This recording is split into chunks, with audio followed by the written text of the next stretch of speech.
Okay, so if we have forum, I think we can get started. Welcome, everybody. Let's call to order and do the Pledge of Allegiance. I pledge Allegiance to the flag of the United States of America and to the republic for which it stands, one nation, under God, indivisible, with liberty and justice for all.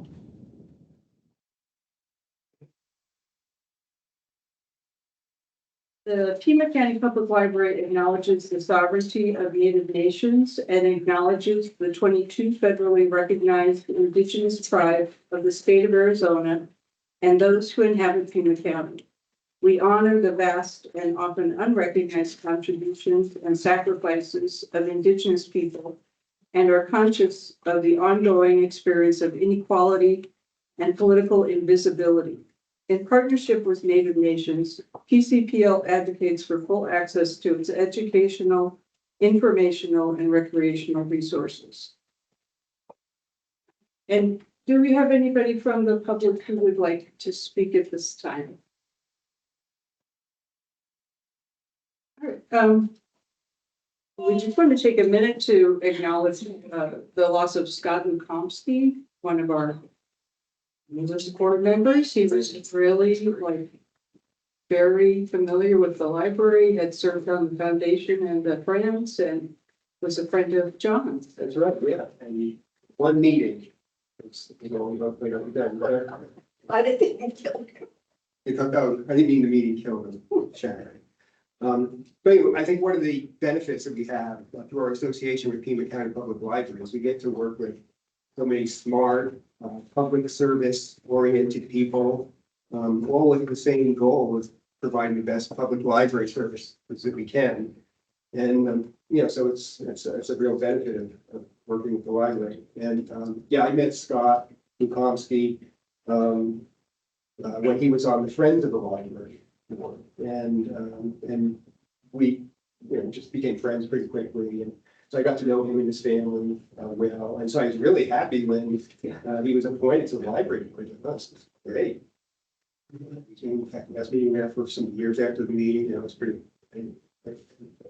But anyway, he was certainly, in tune with the goal of providing the best library service, and he proved it by giving many hours of volunteer service to the library. So, I know that I would have enjoyed working with him, and I'm just sorry that you all won't have the opportunity to get to know him better and to work with him on this board, because I know he wanted to do the best he could on this board. But anyway, but on the positive side, life in libraries go on, and toward that end, Kate Hiller, Supervisor Rex Scott's assistant, contacted me last week, and we talked about moving ahead quickly to fill the vacancy on this board. And so I know that's the intention. And so hopefully maybe next month.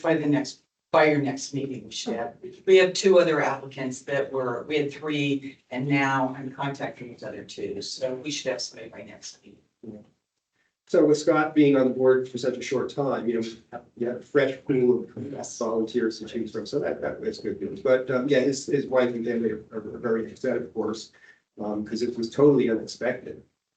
Having beards a few days before he died.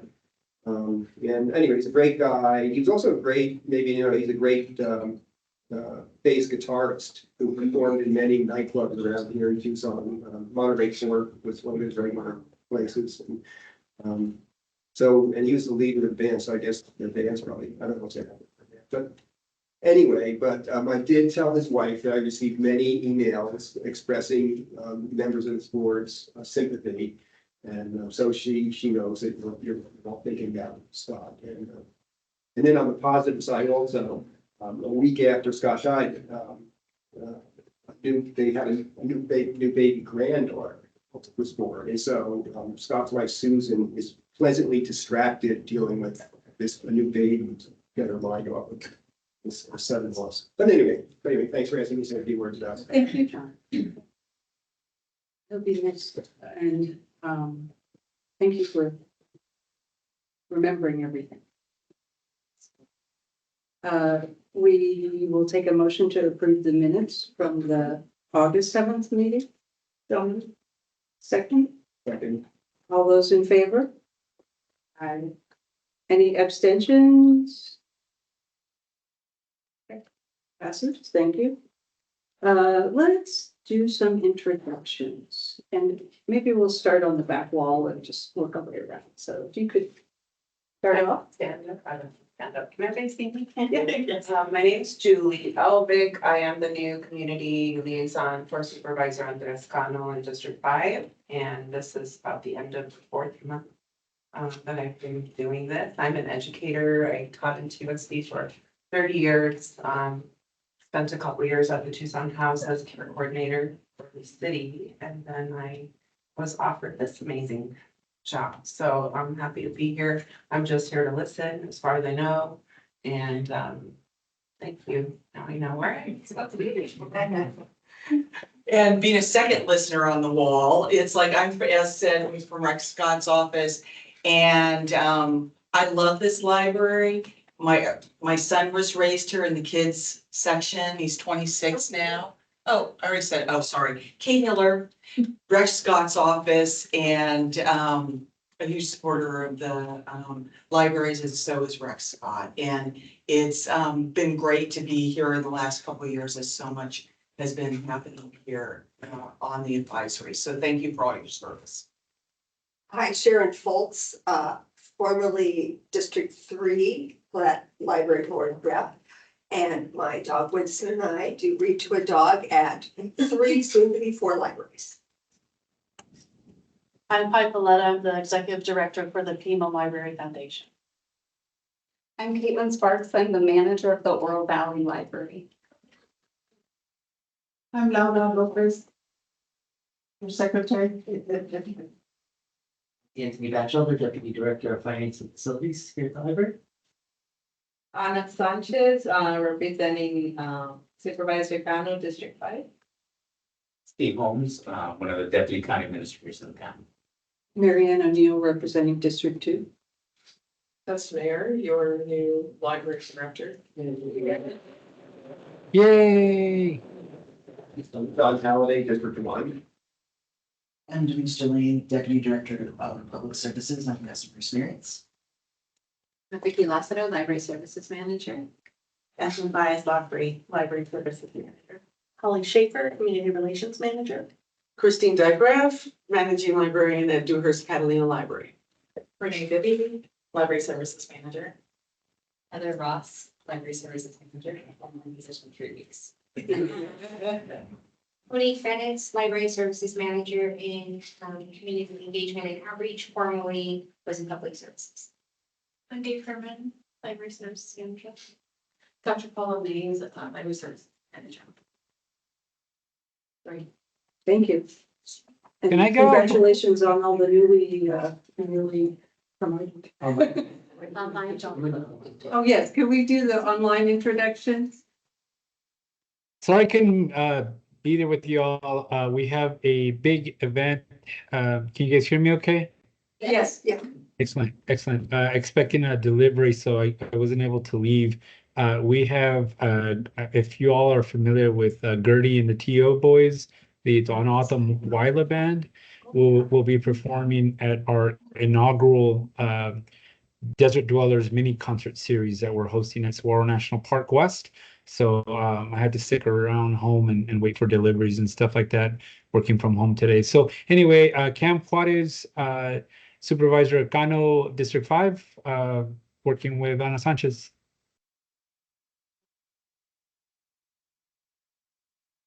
Penny Moreno, I'm the president of the board of the Friends of the Pima County Library. And welcome to the new director.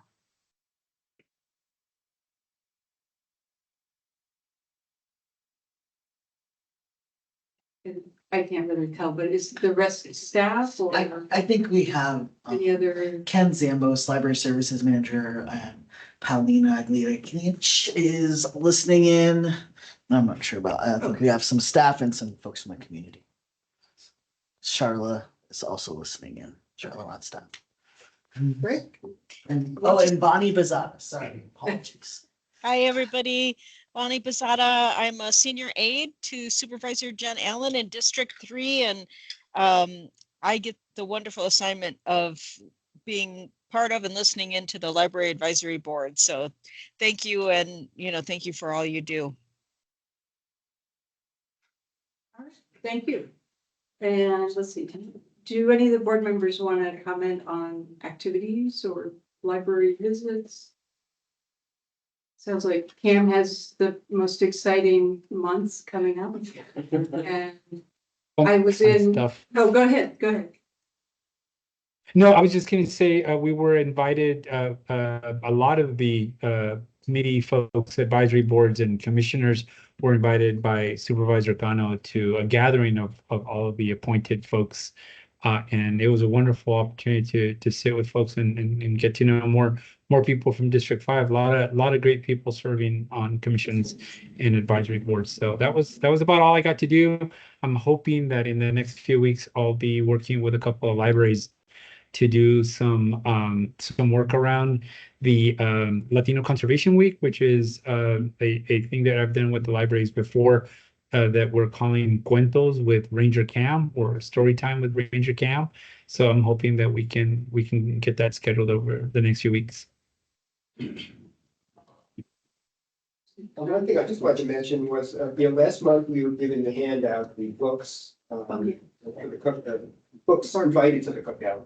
And Arizona Illustrated, the PBS TV program, did a feature on that recently. So if you might want to go on, let's see if you can catch that. But Jessica Pride was the speaker, and I thought she did an excellent job of representing the library and answering the interviewers' questions about why did we do this and how did it come about and so on and so forth. Anyway, she did a great job, and it's a great bibliography. So good show. Try to catch it if you can. Arizona Illustrated. Very good. Any reports from the Friends? Let Pi go first today. Okay. I thought we would trade back and forth. First, I want to say Karen Williams, our board president, really wanted to be here, especially Tess, since this was your first meeting and she got delayed, was unavoidable. Hopefully she'll make it at some point. So it's been, I've been quite busy, but otherwise it's been a quiet summer. We are going to have a donor event this fall. We're very excited to meet with Tess and library staff to determine what we're going to fund this year. And Tess just gave you her warning, we're on a short time frame, so we're going to get in touch soon. But we're looking forward to getting this next fiscal year kind of rolling along and working on that. Okay. This is our first weekend. We're opening up. For those of you who have been in our Bray building, we don't have air conditioning, so therefore no sales in July and August. This month we are celebrating Hispanic Heritage Month, and so we have a book display especially towards that. The 6th and 7th, Saturday and Sunday, is a members book sale, and the following week, September 12th through 15th, is the sale for the community. And so we hope to be doing very well. Please drop by. Thank you. So we are ready for the updates from Catalina and Oro Valley.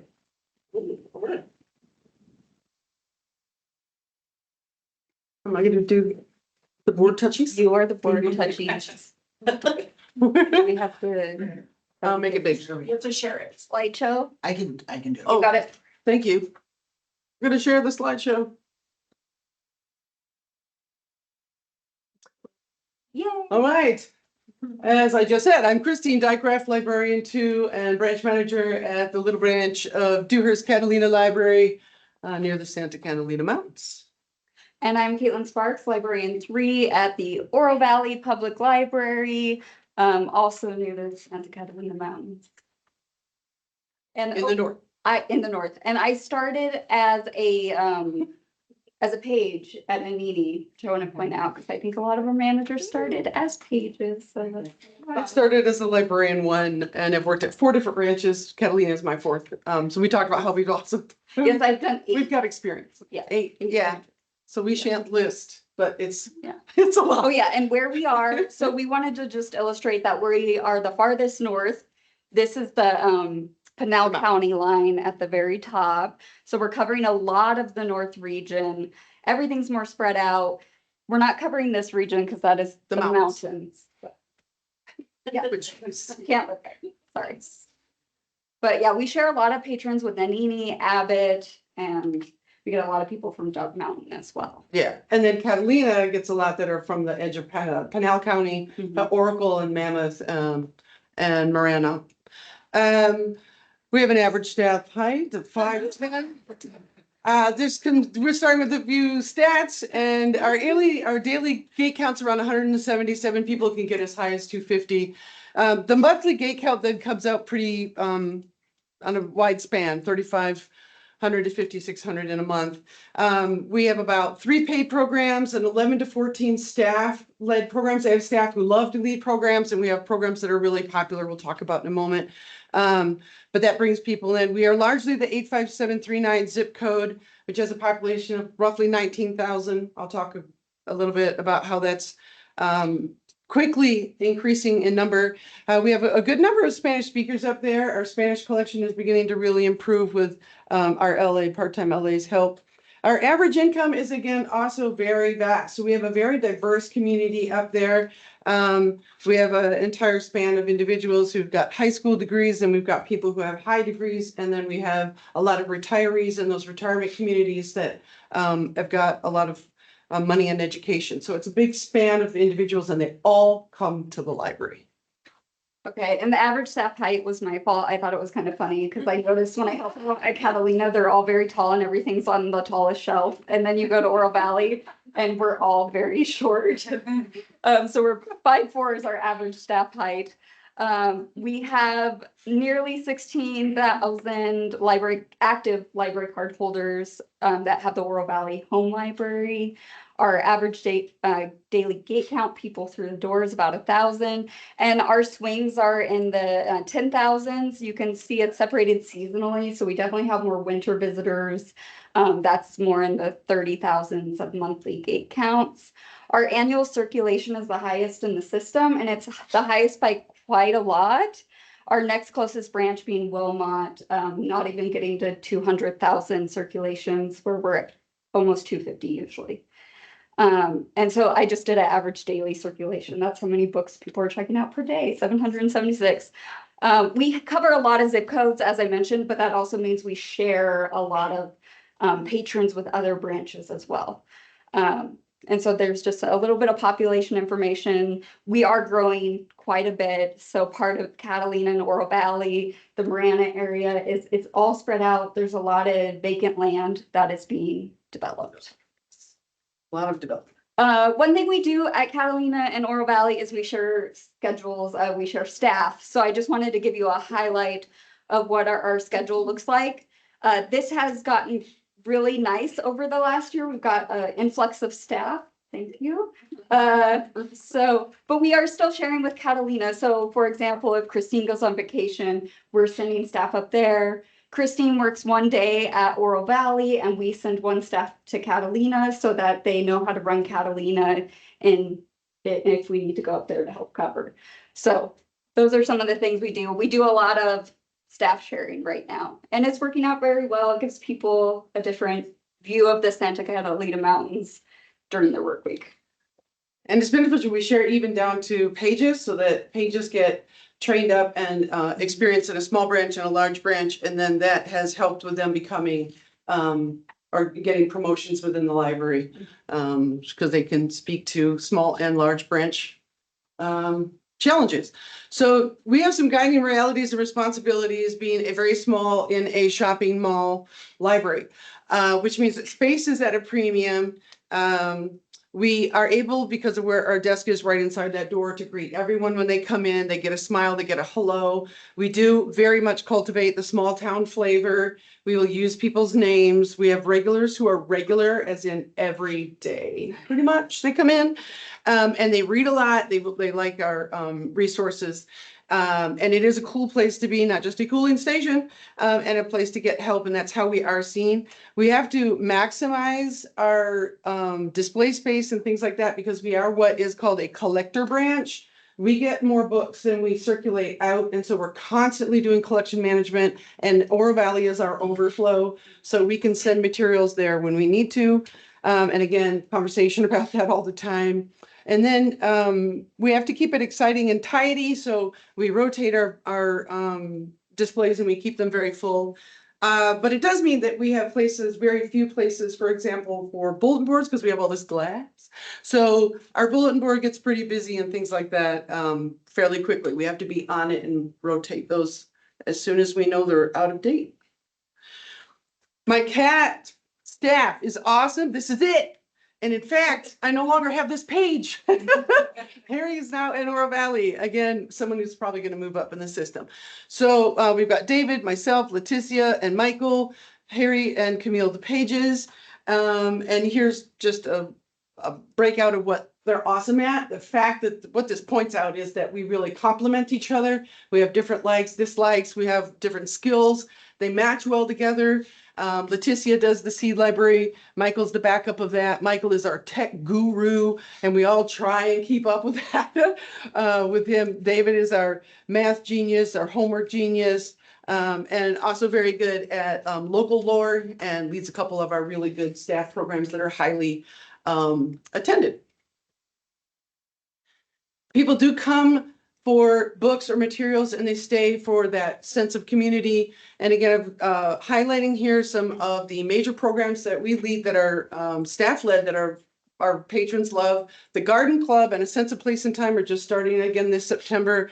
The Garden Club is hosted by Leticia, who's the seed library manager, and she is very good at garden topics, getting some speakers to come in. And we are going to start a potted garden across the parking lot with the okay of our landlord. So that's nice. David leads A Sense of Place and Time. That's discussions about the geography, history, and area of the Catalina Mountains and Tucson in general. Movies That Matter is a monthly documentary film that we show for adults. Has conversation afterward. The next one is called Greener Pastures. It's on the current situation of agricultural situation in the United States. And then we have a lot of other programming that we do as staff. Anything that has to do with painting, our watercoloring, our wood painting just had 11 people in it, which for us is a lot because we can only fit 19 in our little meeting room, 12 at tables. So we get a lot of calls for art program, and we get a lot of calls for kind of art and culture lectures. One thing I was going to say about Catalina, I have a fun story. Christine put out a puzzle on the table, and there's this gentleman that comes every day, and he told me that he wouldn't leave the house except for he comes to work on this puzzle at Catalina every day. Yeah. And so I thought that was really sweet. And he's been coming every day. Yeah. Person. And then when he's done, he goes, I finished it. And what he wants us to do is take a picture of it and put it on Facebook. So I should do that with about every third one. And yeah, he's very conversant now. He's actually, it's wonderful. He's kind of coming out of his shell. We do have two big partners up there. Catalina is a growing community, but it really needs resources, Rex Scott. So the only really childcare area in the up there is the rec center, with which we have a relationship. They do have a swimming pool. They provide programming for all ages, but primarily children after school. So they kind of capture the kids. We're also on the wrong side of the road, so we don't get the kids after school. They get them. But what we can do is have some of our paid programmers go there. They have a much bigger room, and they have 40 children. We can add our 11, and we have 56 sometimes at our children's programming when we have it there. We exchange flyers and events and opportunities. They sometimes have funding issues where I could say, well, you can't afford the program, but I can bring one to you. Our other partner up there is a community food bank. We share a compassion for the community. We exchange flyers and events. We also provide 40 craft bags for them every month that people can shop along for their food. They can get a craft kit, which has our monthly newsletter and things like that in it, giving you the newsletter. We create that every month, and every month that goes into that craft bag for them. And every week they have the same thing we have. Someone comes in and goes, I didn't know there was a food bank here. And someone every week comes into our library and goes, I didn't know there was a library here. I've lived here 3 years. What? And they drive by and they say, I thought it said dentist. Finally, we are growing by leaps and bounds. And I mean, this is just 3 images, but 4 building projects going on right now, very near our library. You can see the dust cloud sometimes from our location, but there are hundreds of homes. The orange are already sold in the Acadia homes. We have KB homes. These are their average prices. And then Golder Ranch, I don't know if it's 20 or 30 prefab homes are going right across from Golder Ranch Road. These blue are the new units in this community of Rancho Vistoso. These are 91 homes on one well, which is right there. So I don't know if you want to have a home on a well in Catalina in the future. But we are growing and we are vital, and we every day are told by somebody, you guys are so valuable. I love this library and I'm so glad you're here. And I heard it this morning before I left. So that's nice. Wow, thank you. That's very impressive. Yes, thanks. All right, I'm going to talk a little bit about Oro Valley. So Oro Valley is one of the newer libraries that was built in 2002. It was 15,000 square feet. We had an expansion, gave us an additional 10,000 square feet. So that's the children and the teen room. We have very nice separate children's and teen rooms. At one point, it was run by the town with a partnership, and then it became Pima County's in 2013. We do have a Friends of the Library bookshop in the library, which is very popular. I put a picture of our old desk on here. It was kind of hanging out in the middle of the room right when you walked in. And you can see the Friends bookshop is behind it. We did get a new desk, and that backs up to the staff area. So for safety, and also highlights this wonderful mural. So after we moved the desk, people kept going, oh, when'd you put that mural in? That's so nice. And they're like, oh, it was always here, but nobody noticed it, but now they do, because they're waiting for us to make their library card, and they're like, oh, that's so beautiful. But anyway, so we really like it. The new desk is great. We have a children's patio. Additional parking was added. We always need parking. I think we've run out of space on that though, so we'll be content with what we have. And then let's go to the next one. I was going to talk a little bit about staff. Obviously, we have more staff in Catalina. So I just highlighted some of our people. I put our vacancies because we just had 2 people get promoted. So we're very happy for them and excited. We like to dress up for Spirit Days. So you can see every year we do Lunar New Year and wear reds, golds, colors. This was our Barbie. We did a Barbie day. So we have a lot of fun. Oh yeah, we have Tacky Tourist Day. So there's a lot of socks and sandals that happen that day. And then James Patterson. But we have such a variety of staff that we have specialists in like everything, and adult services, teen services, tweens, children's. We got a lot covered, and a lot of different reading. So because we get a lot of readers advisory questions. So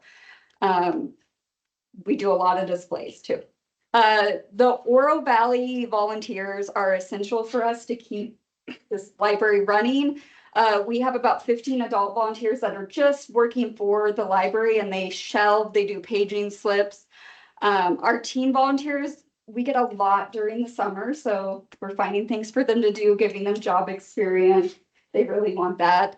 And we have some regular ones. We also have a very active teen advisory board that volunteers, and they create their own programs. So I believe it's coming up that they're going to do, they call it a STEAM workshop, and they do different little science things with kids.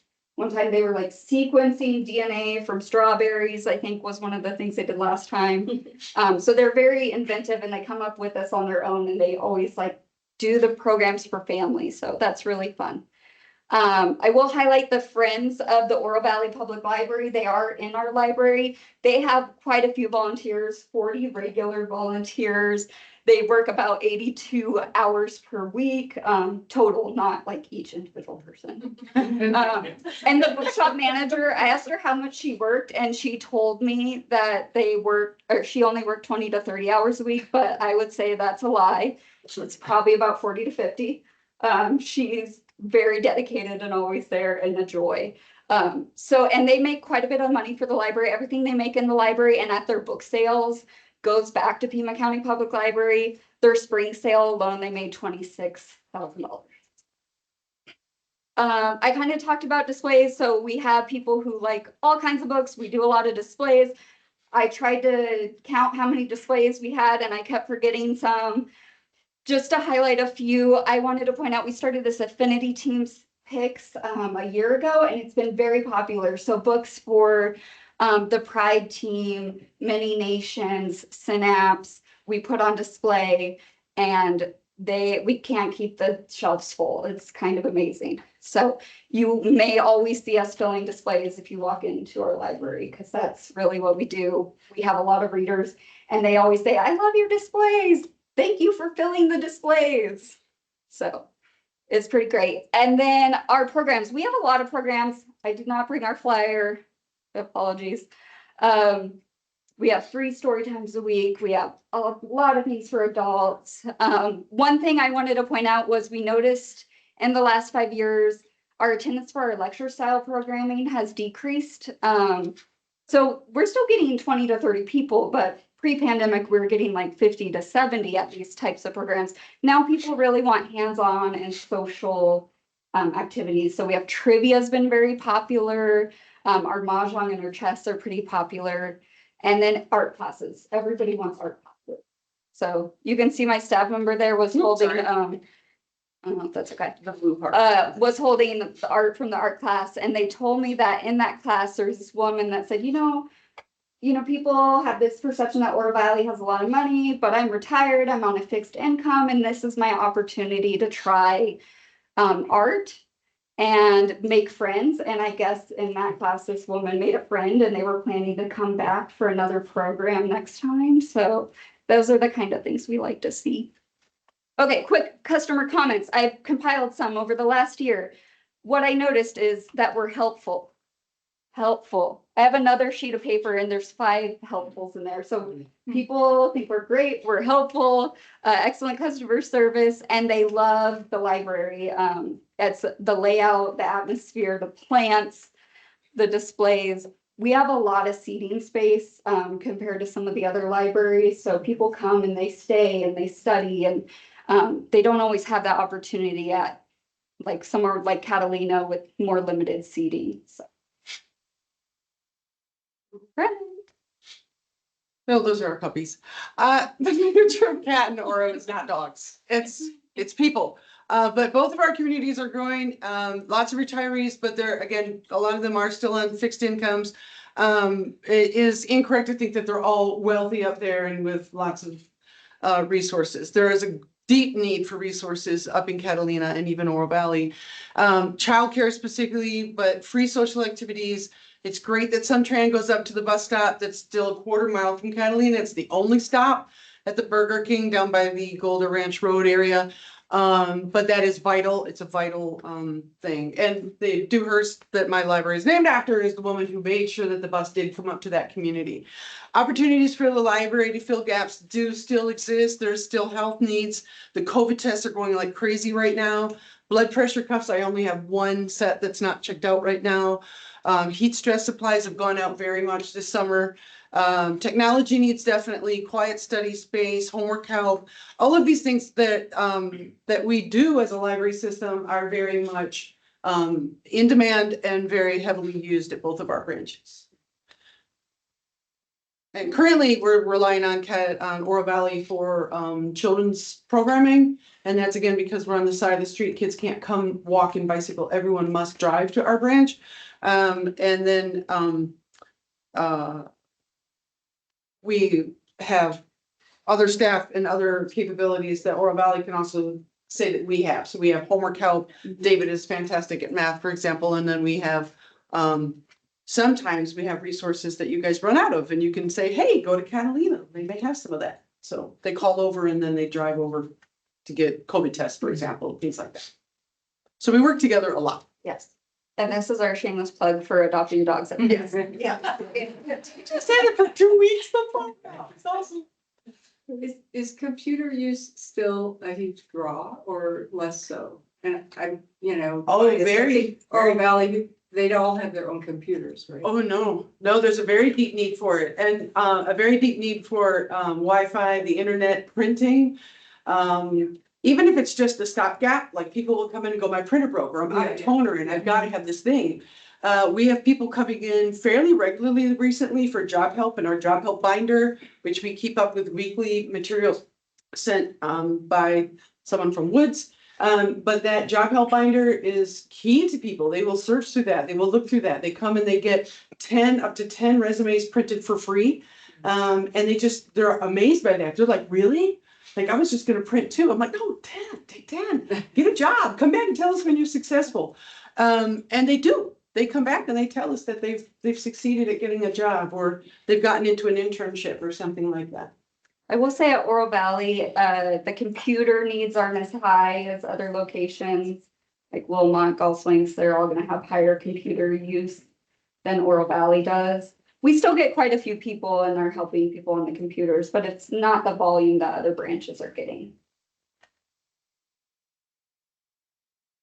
Any questions? For questions, first of all, I want to say, I think you're doing a great job, because I've been to both of your libraries and they're just wonderful. My question is about Catalina, though. I volunteer, as you know, at the public school up there. And the library hours are really conducive to these kids that I work with to use the library because, their parents are at work all day when the library's open when parents are at work and the library's closed when the kids are available nights and weekends. Is there any? That's true. And so. We currently have just one evening, we're open until 6, but that recreation center that has the children is open till 6. So unless we wanted to be open till 8, we weren't really gonna not overlap with them. I think historically being open till 8, we didn't see a lot. Yeah, statistically, when we were open till 8, used to be was Wednesdays till 8, back when I started there, pre-COVID. Then the statistics were really low. But grandparents do bring kids in. There are a number of people up in Catalina who homeschool, and they do bring their children by. Grandparents bring the younger kids by. We are looking forward to being able to do in the near future some more children's programming at Catalina as opposed to having it done at Oro Valley. But yes, a great deal of our children have to come. Again, all of them have to come with parents or grandparents. You have to be driven there. But our hours, yes, they could be expanded a little bit more. The one night that we go from and are open till 6, from 5 to 6, we sometimes have 5 people come in. So it's not like people are trudging in and speeding in from work and picking up stuff by the droves. I was mainly interested in Saturday. Tuesday to Saturday would technically be an easy shift for us. We have been talking about that when hours come up in conversations. Tuesday to Saturday would be very easy since 2 of my people already work on rotation or one of them every Saturday at Oro Valley. I'm the only one who doesn't work Tuesday to Saturday, at least some of the time, and I can. So technically it would be an easy one to go Tuesday to Saturday. The only difficulty with that is like with most libraries, Monday is my busiest day. So people would have to adjust their schedules and not get in on Monday. Yeah. If we went to a 6-day, then I might be able to do that with the addition of staff. Anyway, it's just a concern I wanted to relay to you, because I work with these kids reading, and I really can't say, go over to the Catalina Library because it's closed on weekends when their parents could take them to the library. That's true, that's true. So Yeah, they'd have to go to Oro Valley for Yeah, I Saturday. don't want to say, tell your parents to drive 10 miles to the Oro Valley. Yeah. So I don't push the public library. Oh, I know it's a hardship. I had a woman come in today walking from the food center, from the food bank, needing the diaper bank, which is farther down the road, walking in the rain. One of my patrons gave her a ride, their own discussion and, but the issue is that there is a need up there and there are families up there. This woman and her sister now have 8 children they're trying to care for. So again, there are needs up there that I just did something. and did the slideshow. But yeah, I absolutely, and if we were on the other side of the road, everyone could come by bicycle, walk, and we would have a much higher daily gait count. Because people could come on an ATV, they could come on a bicycle, yeah. But that is like leased space. The county didn't purchase that, right? It is leased and we think we have 2 more years at least on our lease because it was recently renewed last year. And yes, we used to have the building across the road, which is now a tax office. The reason they moved it was that at that time, it was a harsher community up there, early 90s. And that particular building is sunk below the kind of ground level. You can see the roof. Safety wise, it was undesirable. And it had only sometimes 2 staff in it and they felt vulnerable. Yeah. And it was vandalized sometimes. And so they moved to the strip mall where we are literally next door to the sheriff. Yeah. And that has always been, of course, a lot safer. And the community has grown and diversified. And as I said, it's got a whole span of different types of people who live there. So it's different now. And we never feel unsafe. Any other questions? Thank you very much. Okay, I just had a question. You mentioned that you have, more Spanish speaking Yes. customers, and are you providing any programs to kind of raise the level of? That's a very good question. We do not have Spanish specific programs. I do have a part-time LA who speaks Spanish, does speak Spanish for several people who come in. Though they can, typically they're a little bilingual anyway, but they get served whether or not Leticia is there. But the use of our Spanish collection has increased. We actually had for a long time on our windows before we were told they were going to be washed. We had "Si hablo español" on there on big letters that you could read from the road almost. And so we did a little bit of promotion of it and we've expanded it. It's got its own set of shelves now. It used to be just a couple shelves. Now it's a whole space. That was with a push that recently we did a year or 2 ago in library wide to make the Spanish collections noticeable and to make them prominent and to have signage and all of that. And that has helped a lot. But they, anyone who speaks a different language, there was 188 different languages in my community. If you are welcoming and you smile and you say hello, and we do have a translation service. I have spoken a little bit of Persian and Arabic in my branch before. So it is helpful if you even make an attempt and try to get users from all those languages involved. But our Spanish speakers and Spanish programming, it'd be difficult, I think, to get enough to come to a program unless we were to really promote well ahead, because they come at very diverse times. And at this point, they're coming for the books. Even our DVDs in Spanish don't circulate as much as our books. Any other questions? Can I ask a question? I think part of Saddlebrook is in Pinal County, so I'm curious, does Pinal County also have a library that's like, how close is it to Saddlebrook? So all of Saddlebrook is in Pinal County. Even Eagle Crest is Pinal County, right there at Edwin Road. So all of those are Pinal County. We do have a lot of Pinal County users. Even today gave library cards to Pinal County users. The restrictions on them are that they have to annually renew, they cannot use interlibrary loan, and they cannot use the culture passes. Otherwise, they can do everything in our system that anyone else can do. And the closest Pinal County Library is Oracle, which is run by volunteers. Okay, I was curious because I didn't. And it has very erratic hours. And it's in a beautiful old ranch house. But they have to go all the way to Casa Grande really to get a full library experience. Yeah. And that's why a lot of them go I'm not doing that. I'm gonna come to you guys. And we're welcome, but you just can't do these things. Okay, thank you. Yeah. Thank you so much.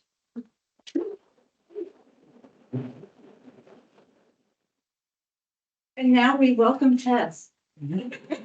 Welcome. So glad to have you here. I'm thrilled to be here. Thank you everybody for being so welcoming and so informative. And how's the week going? Well, I've been starting the week by trying to embed in a lot of different staff meetings, trying to meet people in different ways. We're gonna have a large gathering of staff at the Valencia Library tomorrow morning. So one of our strategies will be to have sort of regional meetings where where everybody can come and it's sort of a meet and greet style. I will be definitely trying to drive the county and stop in and visit all of the locations so that I can understand just the geography and the character of all of the different communities that we're serving. I am going to be meeting with a lot of different people individually, just to get to know everybody and understand the really wide range of work that they do. I'm looking forward to hopefully meeting with all of you, meeting with my partners in the different county departments. Getting a lot of information, of course, from Steve, which has been very helpful. Yeah. And I'm also looking forward to attending just large events that are taking place, that are upcoming. If anyone has feedback about different community events that would be good to attend, that would be really helpful to me. Just in addition to library programs. So I haven't made that ask of the staff yet, but you know, when we know that we have really larger scale or big community events coming up, it'll be great to be able to participate in those as well. And you can just leave everything to the team, well, for a while. Well, I appreciate your mentioning the team. I'm just really grateful and indebted to Anthony and Marisa and M's service over the past several months. They've done a fantastic job leading the library system, and I'm just really impressed and grateful for all of the work that got accomplished in the time since I interviewed to the time that I came on board. Really, it's just been quite impressive. Yeah, I think they did a great job. Yeah, really great support team. Yeah. Good. I guess we'll hear about Peeps now. And this is listed as my agenda item. Yeah. But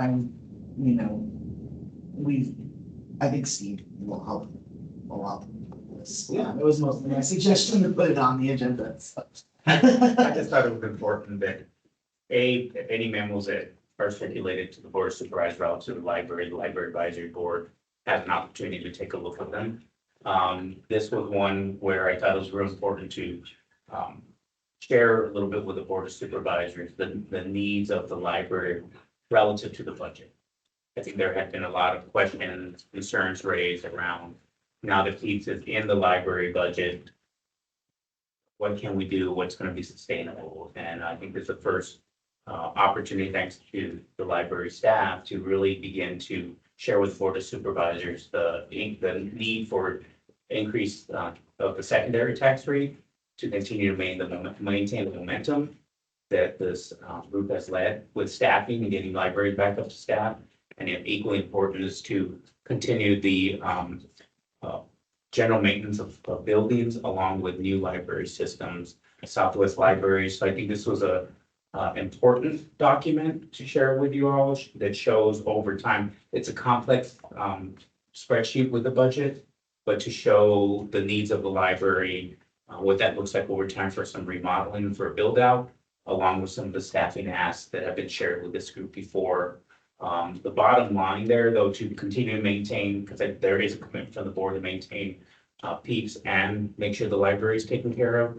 It will require, at least in the current iteration of the budget, I'm waiting for Tess to actually take a deeper dive in that. It looks like about a 2-cent increase in the secondary rate for the next 3 years.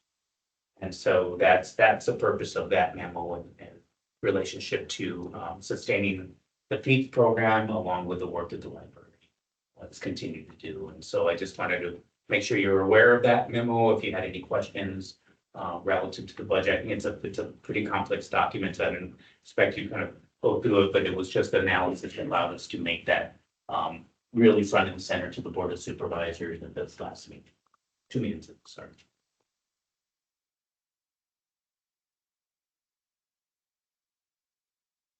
And there was a second document, a policy document. There's a desire to potentially, have an actual, reserve policy in the library budget.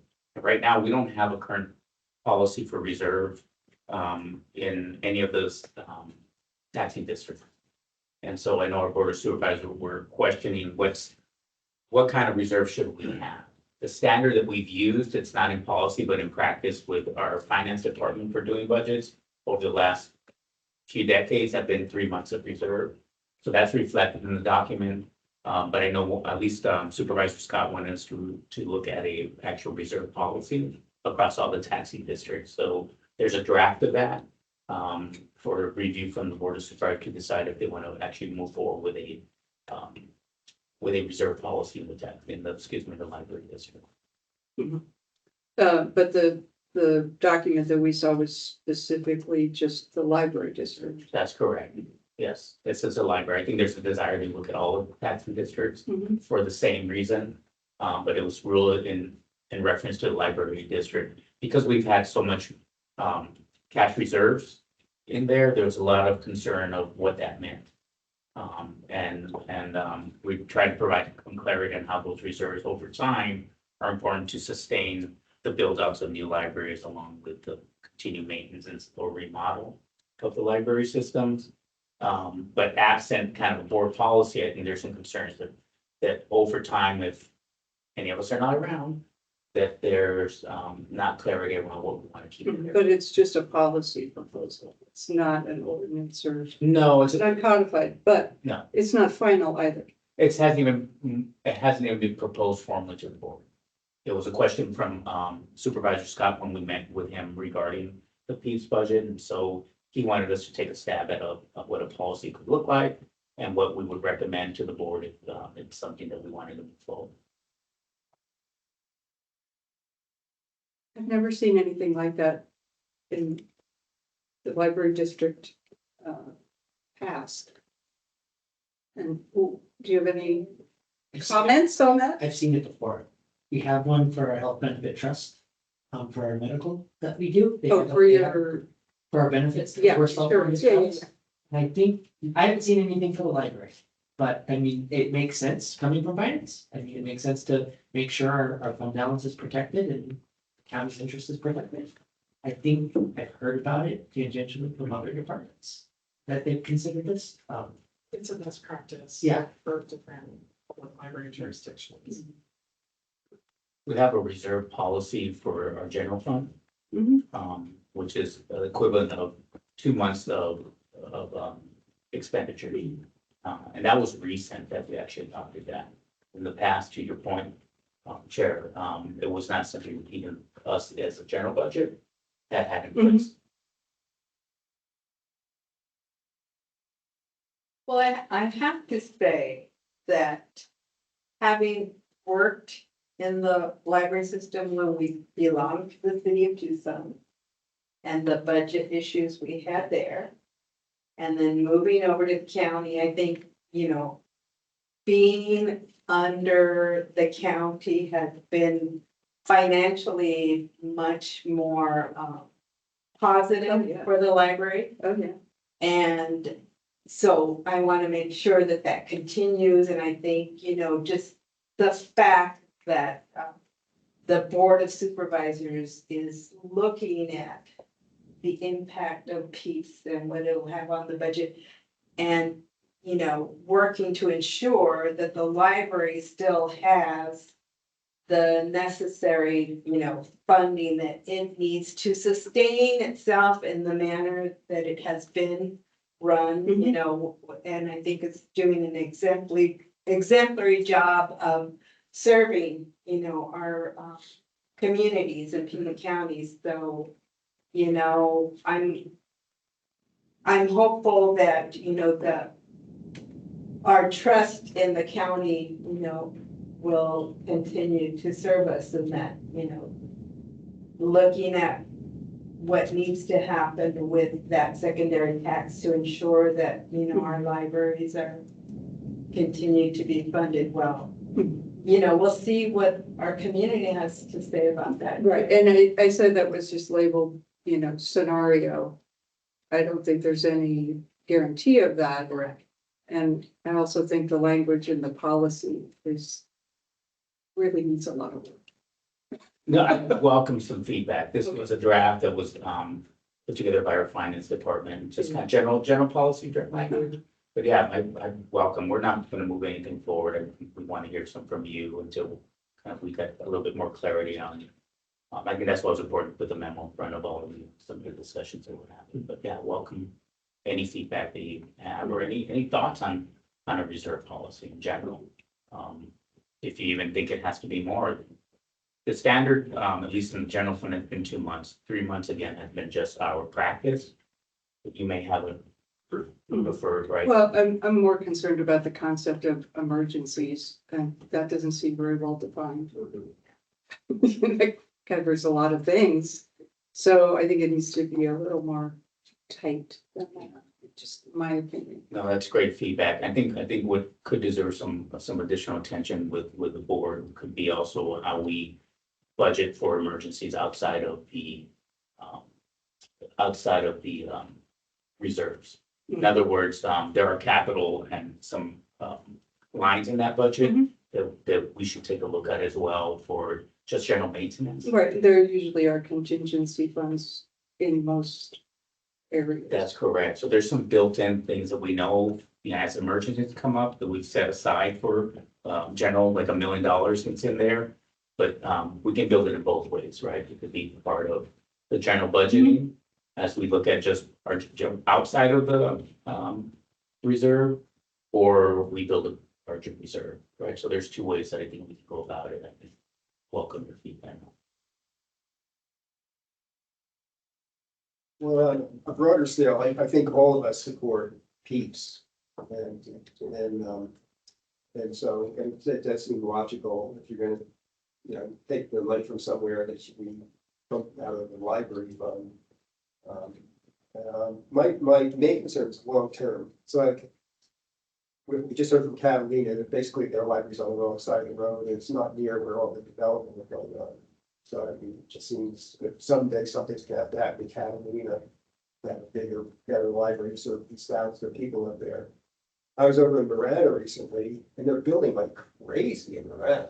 And most of the building that I saw wasn't even near the public library. So it's like, maybe someday Marana's gonna be a public library. Now, you know, over on the east side, you know, we have the Ann Gibson Library, but there's a lot of building going on over there Right, too. south of the freeway. No public libraries are there, you know. So it just seems long-term, the library's gonna need money to serve all those people. Anyway. Sure, yeah. Just in reference to John's point, it may be also good to schedule a time to kind of review our capital budget or capital plan. Next, the 10-year.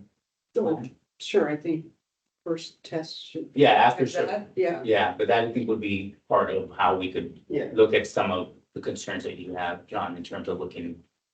I think what we attempted to do in this first iteration was at least look at some of the emergent needs, some remodels. But we're gonna have to plan 10 years and see what that plays out budget wise. But I think we can model that out to give you a better sense of what that would look like. At a longer scale. Well, I'm sure Tess will figure out the salary next month or so, but. But hey, it's just going to, you know, Pete's a good program, I think, and, you know, I think it deserves the county support, and so it's all good, but just long term, we have to put an eye on the library's budget, make sure we have money to serve the growing population. Yeah.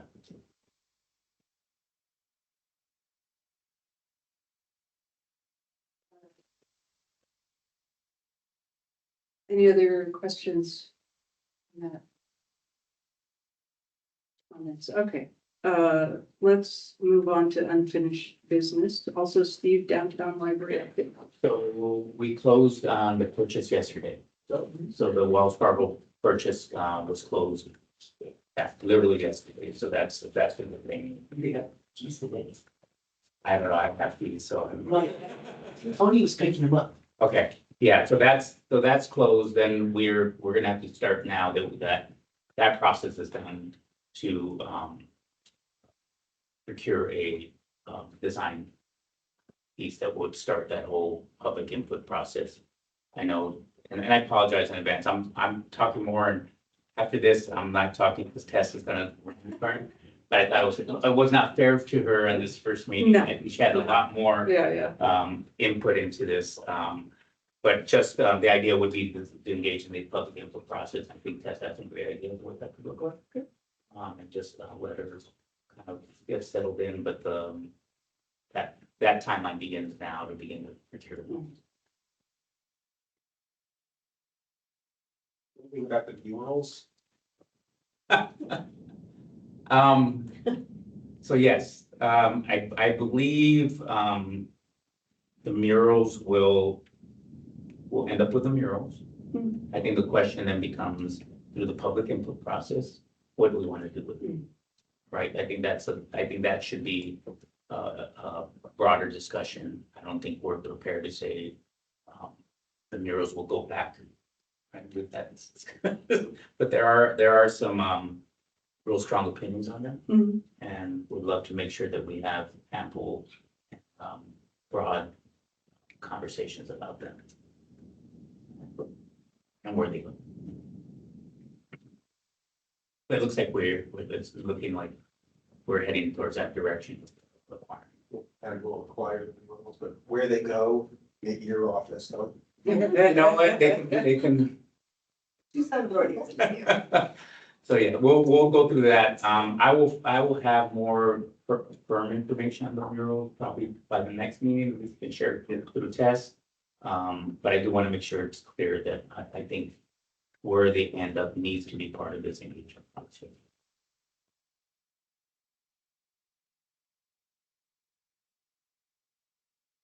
Okay, thank you. Thank you. And I don't see Marissa today, but survey results update. She unexpectedly wanted to be here. I can, and Renee Lisa and Renee have worked closely on the survey, so I can say that we're due to have results from the additional analysis that we weren't able to go on until we hit July next week, right? So that's gonna give me. Yeah. Yep. Sure, Jessica will have that to us. Yeah. If there's any other questions, we can just speak to, but that's where we're at. Wondering. Mm-hmm.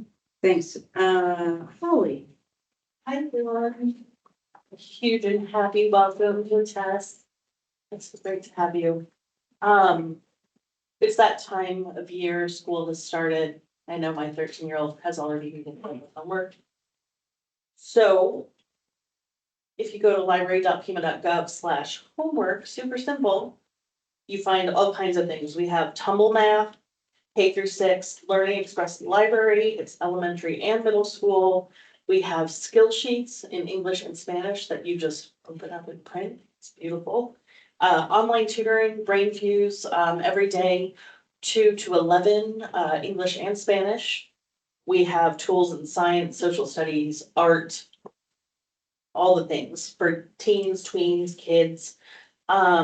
We also have, if you are or know an educator, we have a section on that portion of the website where you can request a school visit. So I think that's really neat because sometimes it's hard to share everything we have, but we have our experts who can go directly to the schools and share that. We have in-person homework help at 5 locations. And unrelated to homework, well, actually, food fuels everything. So we have after-school snacks for ages under 18 at 13 libraries. So that's all exciting. Our very own librarian from Martha Cooper Library, her name is Sarah Dubb. She is our new writer in residence beginning today. She's doing one-on-one consultations at Quincy and Woods. She has 3 workshops and she also has 2 writers meetups. Write meetup, yes. Writers to meet up and write. So that's all on our website on the event calendar. This is super cool. She wrote Burden with Benefits. It was a romance novel and it was released to incredible critical acclaim. It was on the NPR's Books We Love list. It really, people loved it. And it is being turned into a Hallmark movie. Adventures in Love and Burden. And it will premiere on Hallmark September 27th.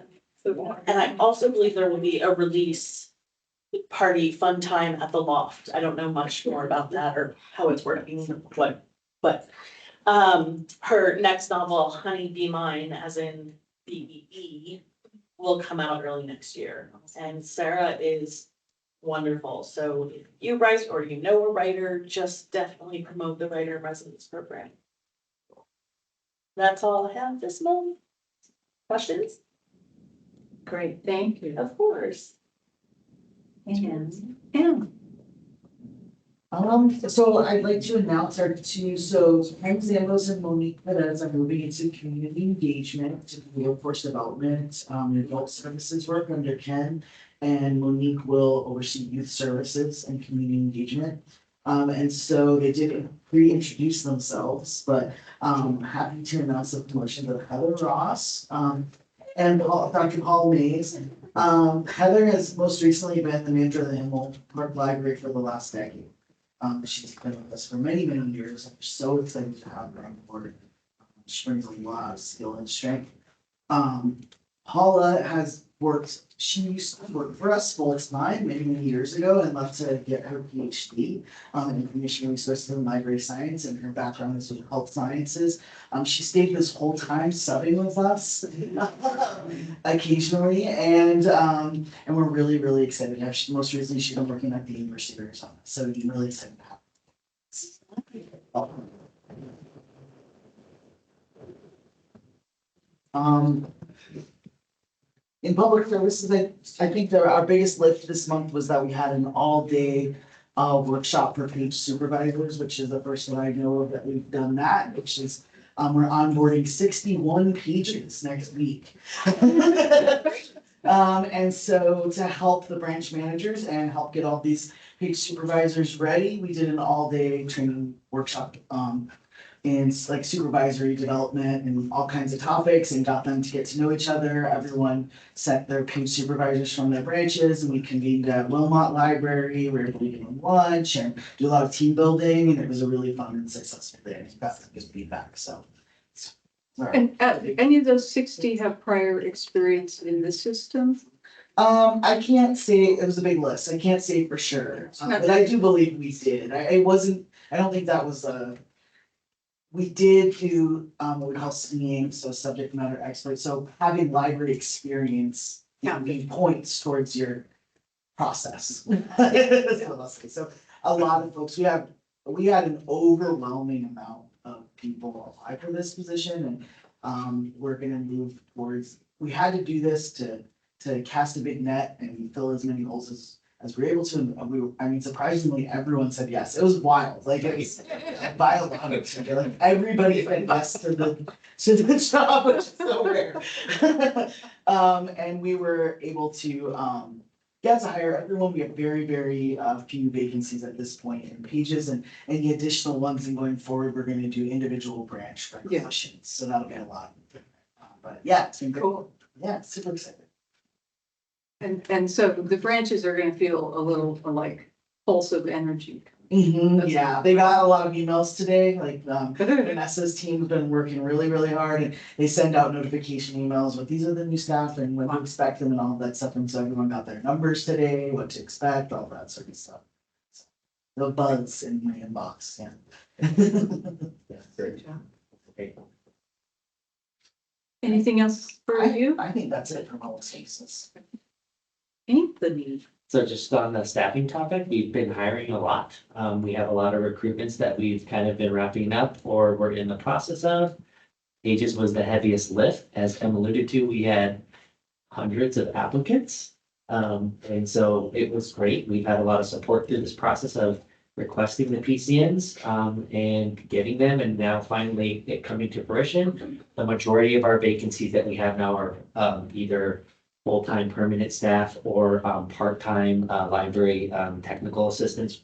But we took a full-time staff and there was more of a need for part-time employees at the branches, so we're just being more strategic and targeted now with our hiring as MSED. So there's gonna be more branch-specific hiring to align with kind of our strategy of getting our branches fully staffed so they're not as drained and burnt out when they can do the work, provide better programming and, you know, serve our community better. That's all I have. Any questions? All right, any other questions for Anthony? And I'm not sure if there's anything else that you want to say on Marissa's part, or if she had anything to add. I don't think there was anything additional. She was, about the surveys too. We wrote the director's report for this month together. It's pretty straightforward. We've been working a lot to get ready for tests and working on some IGAs related to Wells Fargo and things like that. And exciting. Anything you would like to add, or? Not at this time. Yeah, well, I'm sure I'll be more forthcoming next month. just thrilled to have you here. Thank you so much. We are done. We want to welcome Karen Williams, who just came in from the foundation. I'm sorry. Thank you. Nice to meet you. Nice to see you. Anybody else have anything they want to comment on, or? Okay, do we have a motion to adjourn? And a second? Those in Second. favor? Aye. Any opposed? Nick, we're adjourned. Thank you.